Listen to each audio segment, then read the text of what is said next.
ये है सरदार वल्लभ भाई पटेल की मूर्ति, जिसे स्टैचू ऑफ यूनिटी के नाम से पूरी दुनिया में जाना जाता है। जहां एक समय में स्टैचू ऑफ लिबर्टी के पास दुनिया का सबसे बड़ा स्टैचू होने का रिकॉर्ड दर्ज हुआ करता था, वहीं अब ये रिकॉर्ड स्टैचू ऑफ यूनिटी के पास है। गुजरात में स्थित ये स्टैचू इतनी ज्यादा विशालकाय है कि इसे आप 7 किलोमीटर दूर से भी देख सकते हैं।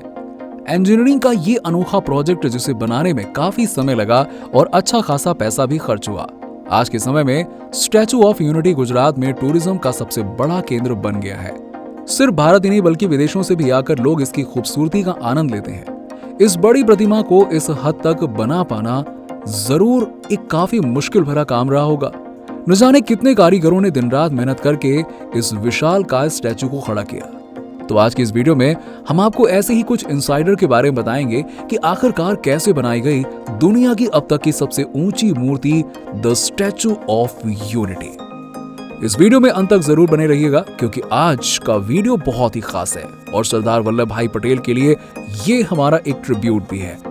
वीडियो शुरू करने से पहले अगर आप हमारे चैनल पर पहली बार आए हैं तो चैनल को सब्सक्राइब कर लीजिएगा और बेल आइकन दबा दीजिएगा, चलिए, ताकि आपको वीडियोस की अपडेट मिलती रहे। तो दोस्तों, स्टैचू ऑफ यूनिटी की लगभग ऊंचाई 182 मीटर की है और जैसा कि हमने आपको बताया कि अगर आप इसके 7 किलोमीटर के एरिया में प्रवेश करेंगे तो आपको दूर से ही ये स्टैचू दिखाई देने लग जाएगा। ये स्टैचू गुजरात के केवाडिया में स्थित है और इस विशालकाय स्टैचू को बनाने के लिए लगभग 44 महीने का समय लगा था।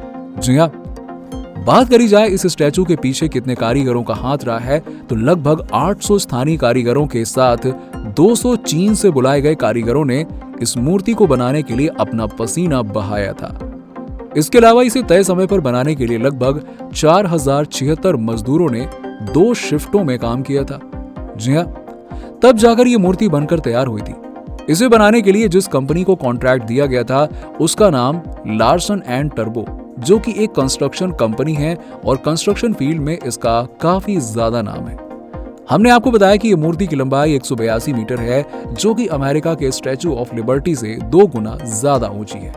इस स्टैचू के अंदर आपको एक लिफ्ट भी मिलेगी, जिसकी मदद से आप सरदार वल्लभ भाई पटेल की छाती तक जा सकते हैं और वहां से आप सरदार सरोवर डैम के नजारे का लुत्फ उठा सकते हैं।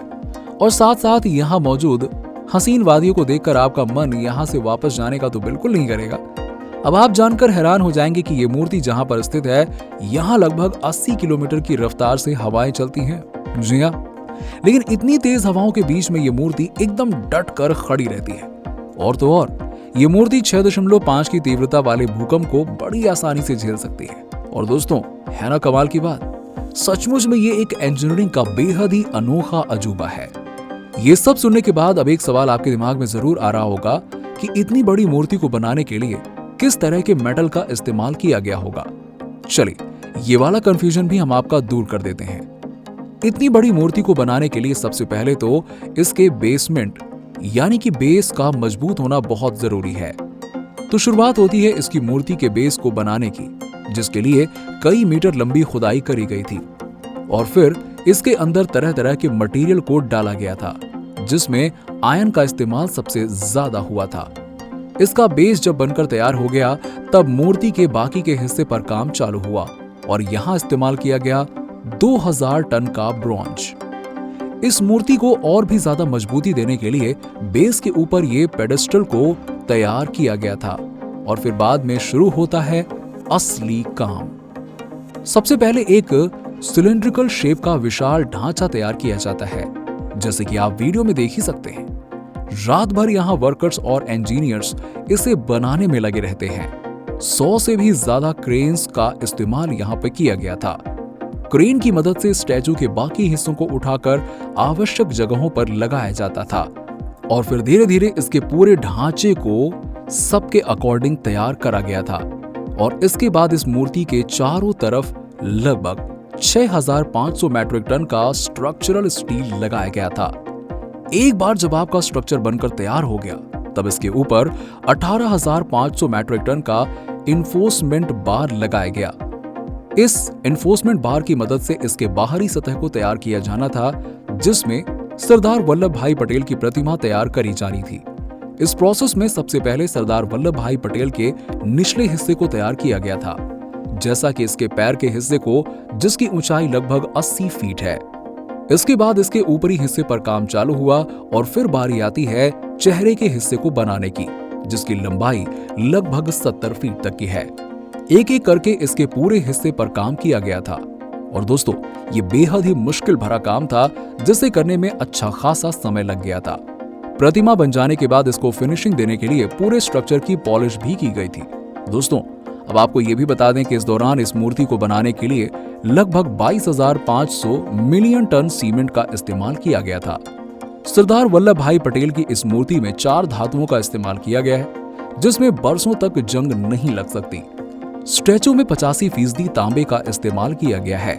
लगभग 5 सालों तक काम चलने के बाद फाइनली ये स्टैचू ऑफ यूनिटी बनकर तैयार हो जाती है और बेहद ही खूबसूरत दिख रही ये मूर्ति इंजीनियरिंग का वो नमूना बनकर उभरती है, जिसे देखने के लिए दूर दराज से लोग आकर यहाँ इसकी ऊंचाई और इसकी खूबसूरती का आनंद लेते हैं। अब आप सोच रहे होंगे कि इसे बनाने में आखिरकार कितना पैसा लगाया गया होगा। दोस्तों आपको जानकर हैरानी होगी कि इसे बनाने में 3,000 करोड़ रुपए का खर्च हुआ था। अब ये तो हमने बात करी इस मूर्ति को बनाया कैसे गया और इसके पीछे कितने लोगों ने अपना पसीना बहाया और साथ ही साथ इसे बनाने के लिए कितने रुपयों की लागत लगी। अब बात करते हैं इस मूर्ति में मौजूद बाकी की चीजों की, जिसे देखने के लिए ही लोग इतनी ज्यादा भीड़ में यहाँ पे इकट्ठा होते हैं। दोस्तों इस स्टैचू ऑफ यूनिटी के अंदर एक लाइब्रेरी भी मौजूद है, जहां पर सरदार वल्लभ भाई पटेल की जिंदगी से जुड़े हुए इतिहास को बड़े अच्छे से दर्शाया गया है। जैसे कि हमने आपको अभी बताया कि इस मूर्ति को बनाने के लिए लाखों टन लोहे का इस्तेमाल किया गया है, जिसमें से काफी हद तक लोहे को लोगों से मांग कर लाया गया था। जी हाँ, बिल्कुल सही सुना आपने। इसमें इस्तेमाल किए जाने वाले लोहे को देश भर के अलग अलग कोने में मौजूद किसानों की मदद से इकट्ठा किया गया था।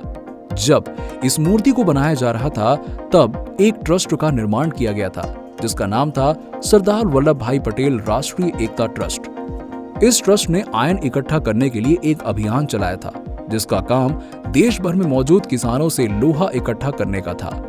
सरदार वल्लभ भाई पटेल को आयरन मैन के नाम से जाना जाता है और इसीलिए इस मूर्ति में आयरन का इस्तेमाल काफी ज्यादा मात्रा में किया गया है। इस अभियान के दौरान लगभग 5 लाख से ज्यादा किसानों से मुलाकात करी गई थी और उनसे आयन इकट्ठा करने का काम किया गया था। लोगों ने सरदार वल्लभ भाई पटेल के लिए अपने मन से लोहे को दान में दिया था। दोस्तों जैसा कि हमने आपको बताया कि इस मूर्ति की लंबाई 182 मीटर लंबी है, जो कि इस मूर्ति की सबसे खास बात है और ये दुनिया भर के लोगों को अपनी तरफ आकर्षित करती है। लेकिन 182 मीटर के आंकड़े के पीछे भी एक वजह छिपी हुई है और लोग इसे तरह तरह की संभावनाओं से जोड़कर अक्सर देखते हैं। इस मूर्ति की ऊंचाई के बारे में अगर बात करें तो तर्क ये दिया जाता है कि इस मूर्ति की ऊंचाई एक आम इंसान की लंबाई से लगभग 100 गुना ज्यादा है। माना जाता है कि एक आम इंसान की लंबाई औसतन 6 फीट मानी जाती है, तो इस हिसाब से अगर देखा जाए तो ये मूर्ति 600 फीट की हुई और 600 फीट को मीटर में बदल कर देखेंगे तो ये लगभग 182 मीटर तक माना जाता है। दोस्तों सरदार वल्लभ भाई पटेल की मूर्ति जैसे कि गुजरात में स्थित है, ठीक इसी तरह से मुंबई में छत्रपति शिवाजी की मूर्ति बनाने का काम चल रहा है, जिसकी ऊंचाई लगभग 212 फीट तक की है और बन जाने के बाद छत्रपति शिवाजी की ये मूर्ति दुनिया की सबसे ऊंची मूर्ति का मुकाम हासिल कर लेगी। इस विशालकाय मूर्ति को बनाने के लिए कहा जाता है कि लगभग 3600 करोड़ रुपए का खर्चा होगा। वाकई में जैसे जैसे हमारा देश आगे बढ़ रहा है उस हिसाब से आने वाले समय में इस तरह की प्रतिमाओं की संख्या बढ़ती रहेगी। वल्लभ भाई पटेल हो या फिर छत्रपति शिवाजी, ये सभी लोग हमारे इतिहास से जुड़े हुए हैं और इनके लिए बनाई गई ये मूर्तियां और प्रतिमाएं हमें इनकी याद दिलाती हैं और हमें बताती हैं कि कैसे इन लोगों ने अपने जीवन को सैक्रिफाइस करके हमारे लिए हमारे कल को बेहतर बनाया। तो दोस्तों आज की वीडियो में सिर्फ इतना ही। इस वीडियो में स्टैचू ऑफ यूनिटी के बारे में हमने आपको बताया कि इसे कैसे बनाया गया था और इसे बनाने के लिए कौन कौन से मटेरियल का इस्तेमाल हुआ था। इसके अलावा इस मूर्ति से जुड़े और भी इंफॉर्मेशन के बारे में हमने आपको इस वीडियो में बताया। वीडियो आपको कैसी लगी नीचे हमें कमेंट सेक्शन में लिखकर जरूर बताइएगा। सरदार वल्लभ भाई पटेल के लिए एक लाइक तो बनता ही है। वीडियो को शेयर करिए और अपने खास लोगों को इस विशालकाय मूर्ति के बारे में और इसकी खूबसूरती के बारे में जरूर बताइए। और ऐसे ही वीडियोस को देखने के लिए हमारे चैनल फैक्ट फिक्शन को सब्सक्राइब करके बेल आइकन जरूर दबा दीजिएगा।